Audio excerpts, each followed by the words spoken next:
പരമേശ്വരേ നമഃ. ഞാൻ ഇന്നിവിടെ ഉദ്ധരിക്കുവാൻ പോകുന്നത് ശ്രീമദ് ഭഗവത്ഗീതയിലെ 15-ാം അധ്യായമായ 15-ാം ശ്ലോകമാണ്. സൂര്യചന്ദ്രന്മാരിലെ തേജസ്സും പ്രാണികളുടെ ഉള്ളിലുള്ള ജഡരാഗ്നിയും എല്ലാം ഈശ്വരൻ തന്നെയാണ്.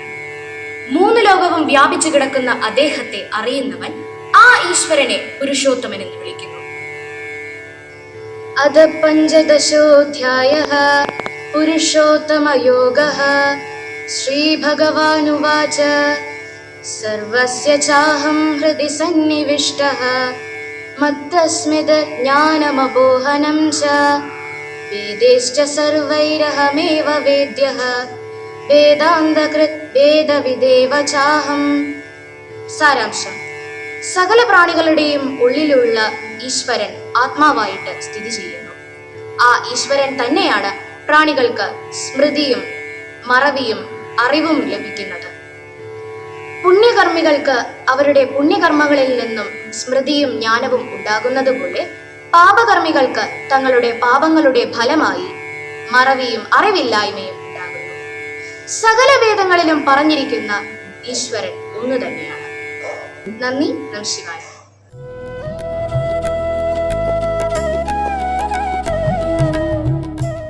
ഓം അമൃതേശ്വരേ നമഃ. ഞാനിന്നിവിടെ ചൊല്ലുവാൻ പോകുന്നത് ശ്രീമദ് ഭഗവത്ഗീതയിലെ 13-ാം അധ്യായമായ ക്ഷേത്രജ്ഞ വിഭാഗയോഗത്തിലെ 23-ാമത്തെ ശ്ലോകമാണ്.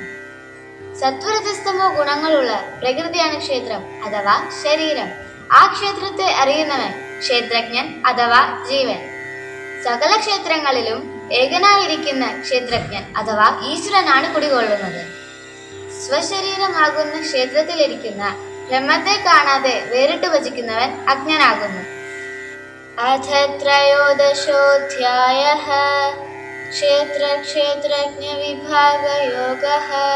ശ്രീഭഗവാനുവാച ഉപദ്രഷ്ടാനുമന്താ ച കർത്താ ഭോക്താ മഹേശ്വരഃ പരമാത്മേതി ചാപ്യുക്തോ ദേഹേസ്മിൻ പുരുഷഃ പരഃ.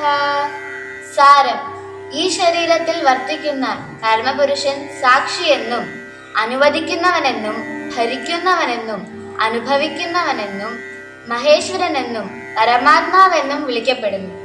നന്ദി. നമഃശിവായ.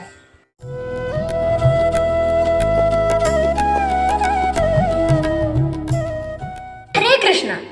ഇന്ന് ഞാൻ ഇവിടെ ഉദ്ധരിക്കുവാൻ പോകുന്നത് ശ്രീമദ് ഭഗവത്ഗീതയിലെ 9-ാം അധ്യായമായ രാജവിദ്യ രാജഗുഹ്യ യോഗത്തിന്റെ 12-ാം ശ്ലോകമാണ്.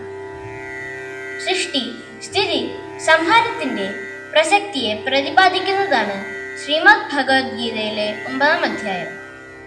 ആരിൽ നിന്നും ഉദ്ഭവിക്കുന്നുവോ അവിടെ തന്നെയാണ് എല്ലാം ഒടുങ്ങുന്നതും. അതുകൊണ്ട് തന്നെ നമ്മുടെ എല്ലാ കർമ്മങ്ങളും ആ ശക്തിയിൽ സമർപ്പിച്ച് ചെയ്യുക എന്നതാണ് നമ്മുടെ ധർമ്മം. അഥ 9-ോऽധ്യായഃ രാജവിദ്യ രാജഗുഹ്യയോഗഃ. ശ്രീഭഗവാനുവാച മോക്ഷാമോക്ഷകർമ്മണഃ മോഹജ്ഞാനവിച്ഛേദശഃ രാക്ഷസീമാസുരീം ചൈവ പ്രകൃതിം മോഹിനീം ശ്രിതാഃ.